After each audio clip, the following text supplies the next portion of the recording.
Fear is a curious thing. It says a lot about who you are. Hey, I'm Felipe, and in today's Spooktacular October, we're going to talk about... fear! Like and subscribe.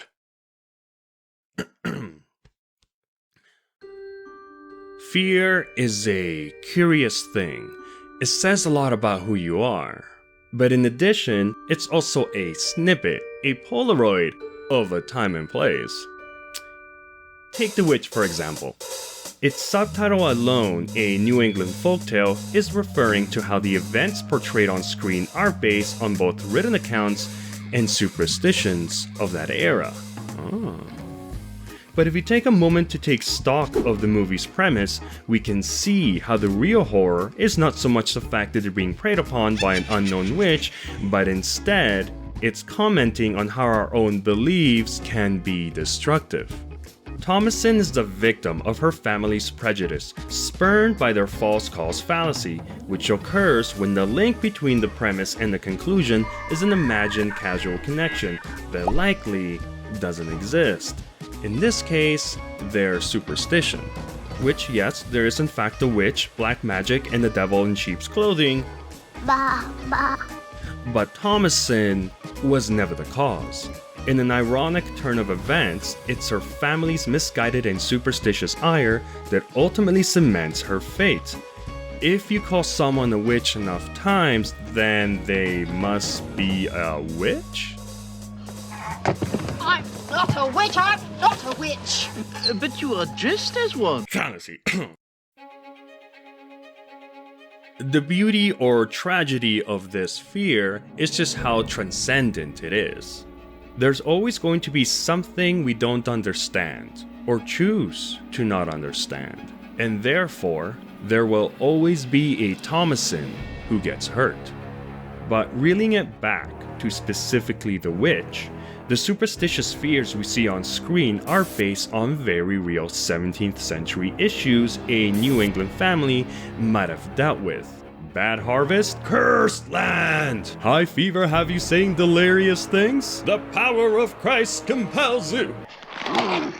Wait, wrong movie. But you get the idea. What about Carrie? Our lead, Carrie White, is shy, unpopular, and bullied both at school by her classmates and at home by her mom.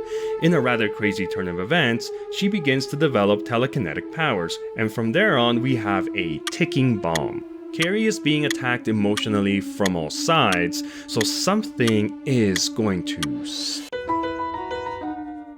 But once again, let's take a step back. What do we see? First thing we should note is that Carrie was born out of non-consensual sex, and as a result, Margaret has twisted this traumatic event and redirected her pain towards Carrie, making her the embodiment of a sin. But the real underlying fear found in the movie Carrie is more embedded in the fabric of the film. What does that mean? Well, first we must understand the time and place this movie was conceived in. The movie was released in 1976, which was based on Stephen King's 1974 novel of the same name, and this was written at a time when the traditional American nuclear family was under threat. And if you don't know, a nuclear family, as it was defined back then, consisted of your traditional mother, father, and children dynamic. This perceived threat came in the form of feminism, as women fought against the inequalities they faced both at home and at work. This resulted in more women in the workforce even after marriage, and due to the larger social movement as a whole, there was an increase in divorce rates. As you can imagine, this breakdown of the traditional family dynamic came as a shock to many, and was perceived as the erosion of American values. Okay, Felipe, enough with the history lesson. What are you getting at? Well, if you now take a look at Carrie's family dynamic... Oh, would you look at that? A single mother. You know who also had a single mother? Norman Bates. Mother of God. But fear isn't static, it evolves along with the social commentaries. Take The Shining, for example. In this Stanley Kubrick film, we are shown a nuclear family, but even under this perceived safety, their entire world is destroyed from within, but not due to any failure to follow American morals, but ironically enough, because they were so entrenched in those American values. It's almost like horror movies, or genre fiction to a larger extent, is a reflection of how we perceive our society, or better yet, a reflection of our insecurities. Oh, I like that. Carrie?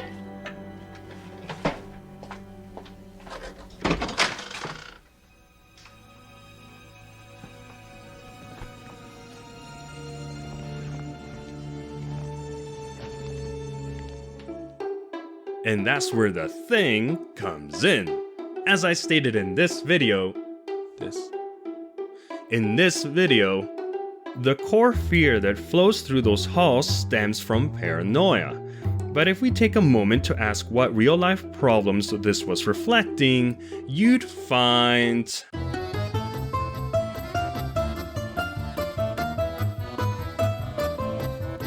But we're getting too ahead of ourselves because John Carpenter's The Thing is more akin to John W. Campbell's novella Who Goes There, which at its core is purely playing with our very human fear of the unknown. It's normal to feel safe within our own communities and perhaps show distrust to outsiders, and you could argue that this stems from a very primal survival instinct. So if you learn that there's an alien life form that looks like you, talks like you, hides among you, and wants to kill you, well, yeah, you'd be paranoid too. But this 1982 adaptation was not the first. For that, you need to go back to 1951's The Thing from Another World. And in this loosely based version, you can clearly see the Red Scare I hinted at before. Which makes sense. There was a very real fear among the public that the Soviets, oh my, had infiltrated American society. Oh my gosh. What if your next door neighbors, the Jenkins, were not God-fearing true Americans, but instead communists? And like a red wave, they've been spreading their godless message, brainwashing the youth in your community until before you know it, Привет. You'll be saying, Привет, comrade.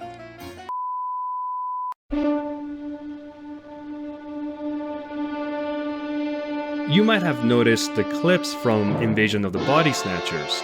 Released in 1956, this story also heavily relies on that Red Scare paranoia.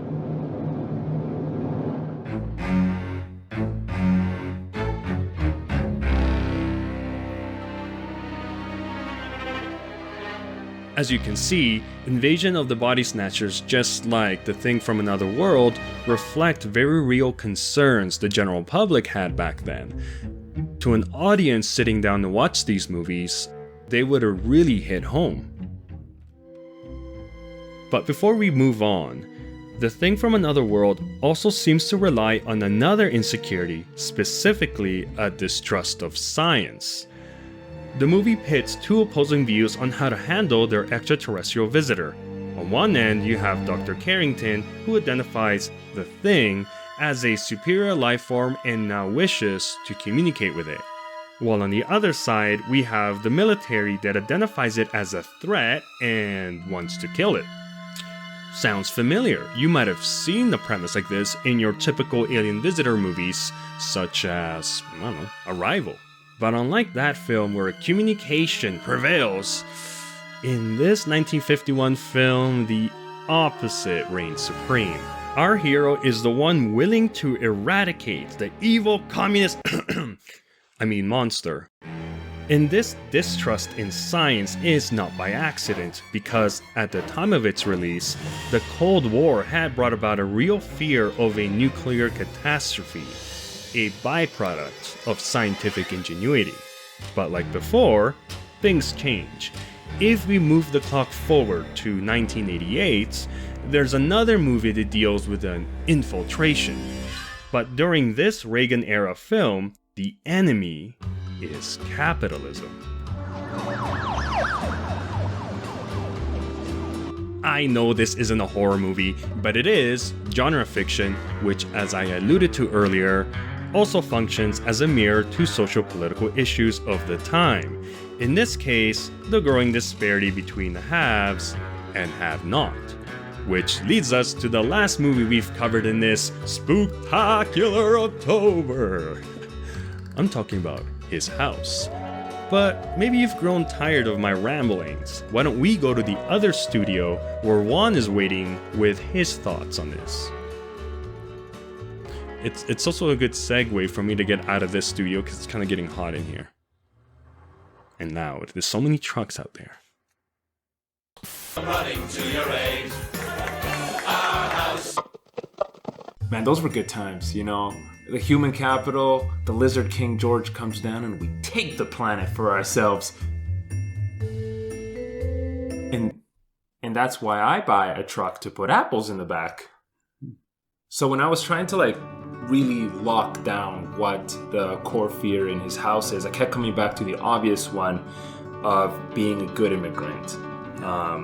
Well, in this case, an asylum seeker. The fear that the country that you're going to is very much like the haunted house in question, where the where the entire country kind of is rejecting the Majors.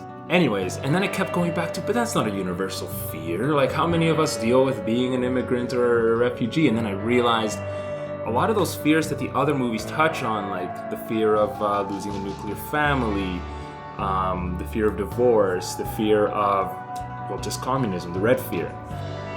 A lot of those are very political concerns, and I guess in these cases, they're very white concerns. And the thing about His House that I really love now that I've realized it is that it's not necessarily a visible minority concern. It's a very unique fear. Lucky for us, though, you just stick a monster in it and you'll be fine, right? Oh, hey guys, great news! Metaverse!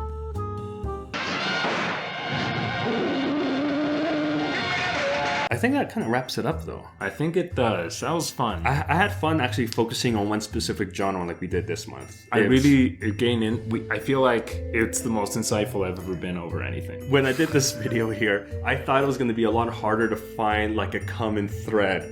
Yeah. But somehow it almost feels like we planned it out. Like all these movies we picked were on purpose. Very organic.